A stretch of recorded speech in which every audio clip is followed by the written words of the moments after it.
Hey everyone जय श्री जगन्नाथ केमती अच्छा आपण मैंने आशा करुँचे आपण मैंने बहुत भल थे आ खुशी थे तो आपण मैंने आज भावुवे मो फेस देखा जाऊनी आज कौन रंग बिरंग वाला प्लेट आसिक देखला आज हूँ अगस्ट 15 आउ स्वाधीनता दिवस तो तांको स्कूल तरफ आज कहला कि तांकर टिफिन बॉक्स रे त्रिरंगा वालार किछि फूड हेल्दी फूड शेयर करने जोटा कि मु सकाळु सकाळु रेडी कर दीची आउ एबे मु बनाउची तापाई सैंडविच आउ जोटा कि तीन टाइप रो करूची जोटा कि व्हाइट आउ ग्रीन आउ ऑरेंज कलर रे हबो तो मु चेष्टा करिची आ भाबिली पूरी करिया पई त्रिरंगा पूरी करिया पई किंतु जोटा कि प्राय समस्ते करूचंती तो सेति पई भाबिली एटा करिबिनी प्राय टिफिन रे एही सेम जिंस ही जाइथिबो किंतु भाबिली नाही ए जिंसटा माइंड को आसिला ना कलर वाला तो देखिली फ्रिज रे कोन अछि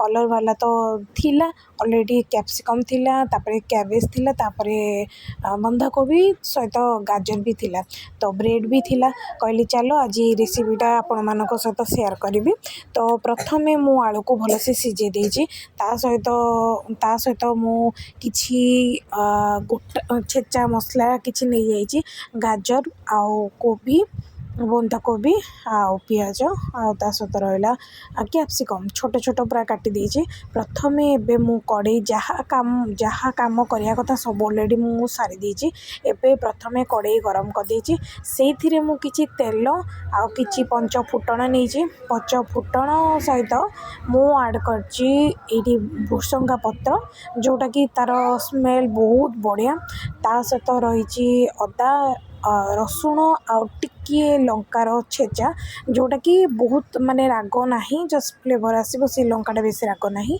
तो पकेकी ताको भलसे छेचिकी ताको एबे तेल रे पके देजी आउ जो कोनोसी जिंस कर माने भर्ता आइटम कर छेचा मसलाटा पड़ले बहुत बढ़िया लगे तो मु सेमती करछि तो एथरे पड़िबो टिके पियाज आउ टिके किछि समय भाजी साला परे ता सहित पकेबी मु किछि टमाटो पियाज भलसे भाजी सारा पर मु आलू को जो सिझेकी रखी ताकू मुझे पकईदेवी आउ आपण देखु पियाज आउ टिके टमाटो टी भलसे कुक जमती आलू सहित पूरा मिसीज तो सेमती मु करी आ पुओ तो युड़ा जिनस बेसी खाएनी जेहेतु टिफिन रे दिहावाई कही तो मुझे सका उठिकी लगी पड़ी करने आउ लास्ट रे कि से मजा कथा गोटे मु लास्ट ही कहि तो एबे मु पके दोजी टमाटो आ टमाटो टिके पके साला परे भलसे टिके फ्राई हो तापर मु टिके अल्प फ्राए कर साला परे एबे गुंड मसला किछि भी ऐड करबेनी कहीं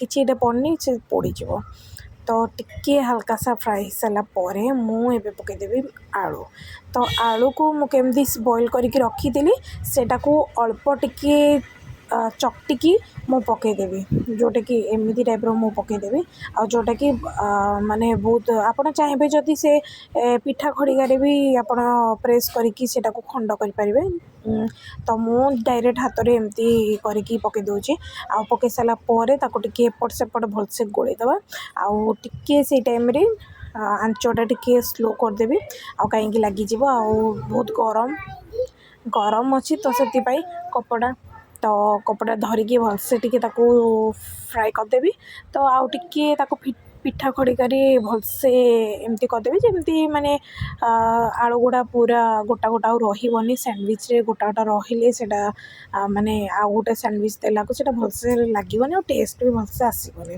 तो एबे मु पकेदेवी भलसे एटा हे गला एबे मु पकेदेवी किछि मसला माने जोटा गुंड मसला पड़िबो ड्राई मसला तो सेथरे पड़िबो टिके हळदी गुंड आउ टिके लंका आउ ता सहित लंका गुंड बहुत अल्प कहीं काले राग लगे पु खाइबनी तो लंका गुंड जीरा गुंड करी पाउडर आउ धनिया पाउडर ये गोटे सब पड़ सारा पर टिके स्वाद अनुसार लुण आ मेन हूँ मैगी मसला आ मो पुअर मैगी मसला आ मैगी भारी फेवरेट आउ किंतु मैगी मसला सबुत पड़े जो कौन सी जिनस बनइले से आराम से खाईदब आउ एबे मु करी पाउडर पकईकी लास्ट को लुण पकईकी मैगी मसला पकईदेवी ताकू भलसे फ्राए करदेवी 2 ରୁ 3 मिनट फ्राए कर सारा पर ताकू मु बंद करदेवी तो हो गला ताकू टिके ठंडा करदेवी ठंडा कर सारा पर तो ଏବେ ଟିକେ ଥଣ୍ଡା ହେଇଯିବ।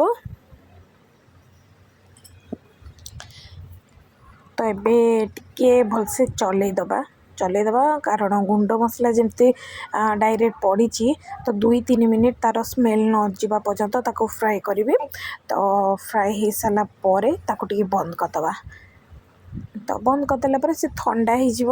ଥଣ୍ଡା ହେଇସାରିଲା ପରେ ମୁଁ ସେ ସ୍ୟାଣ୍ଡୱିଚ୍ରେ ଆଳୁଟା ଦେବି, ନହେଲେ ସେ ମାନେ ବ୍ରେଡ଼୍ଟା ଫାଟିଯିବ। ଯେହେତୁ ବ୍ରେଡ଼୍ ଆମର ବହୁତ ସଫ୍ଟ ଥାଏ ତ ଗରମ ଜିନିଷ ରହିଲେ ଆଉ ଆଳୁଟା ବି ସେମିତି ବହୁତ ମାନେ ସଫ୍ଟ ଜିନିଷଟା, ତ ସେଥିପାଇଁ ସେଇଟା ଫାଟିଯାଇପାରେ।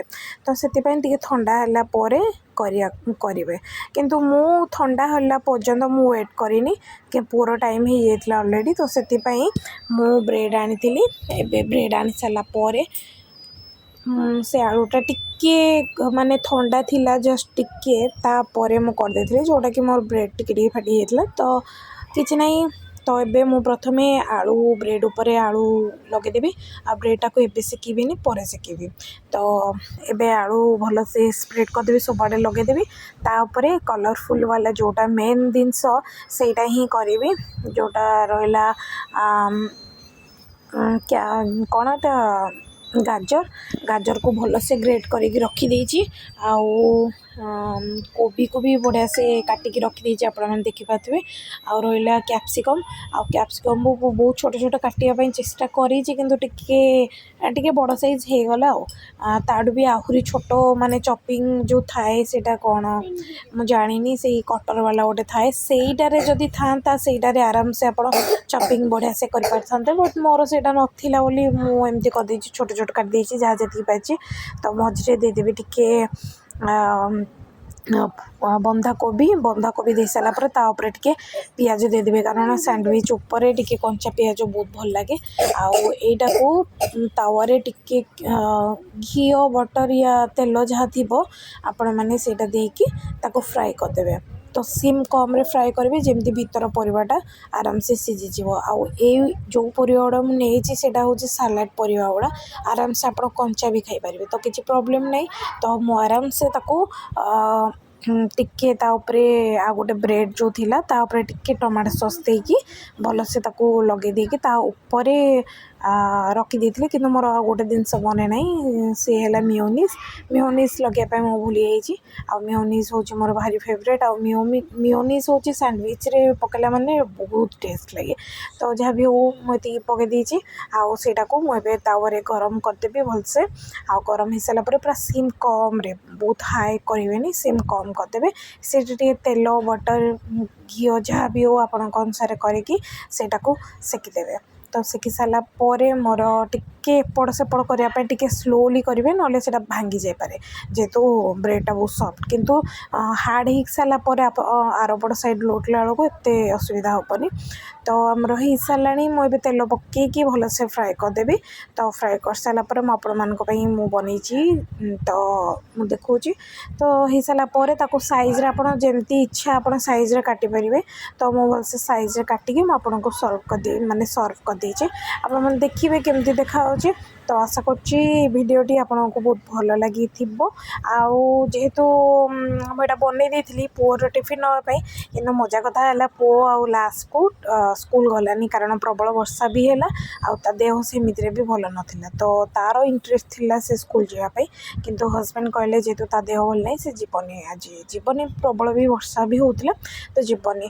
ତ ଆଉ ସେ ଗଲାନି, ଯେଉଁଟାକି ଏଇଗୁଡ଼ା ଆମେ ହିଁ ଖାଇଲୁ ବ୍ରେକଫାଷ୍ଟରେ। ତ ଆଜିର ବ୍ରେକଫାଷ୍ଟ ଆମର ଏଇଗୁଡ଼ା ହିଁ ଥିଲା। ଆଉ ଆଶା କରୁଛି ଭିଡ଼ିଓଟା ଆପଣମାନଙ୍କୁ ବହୁତ ଭଲ ଲାଗିଥିବ। ଆଉ ଏଇଟା ଗୋଟେ ଛୋଟ ଜିନିଷ ଥିଲା ଯେଉଁଟାକି ମୁଁ କରିବାକୁ ଚେଷ୍ଟା କରିଥିଲି। ଆଉ ସକ୍ସେସ୍ ହେଇଛି କି ନାହିଁ ମୁଁ ତ ଜାଣିନି, କିନ୍ତୁ ଗୋଟେ ଚେଷ୍ଟା କରିଛି। ଆଉ ତ ଏଇଠି ମୁଁ ରହିଯାଉଛି। ଦେଖା ହେବା ଆଉ ଗୋଟେ ନୂଆ ଆଉ ଫ୍ରେଶ୍ ବ୍ଲଗ୍ରେ। ଜୟ ଶ୍ରୀ ଜଗନ୍ନାଥ।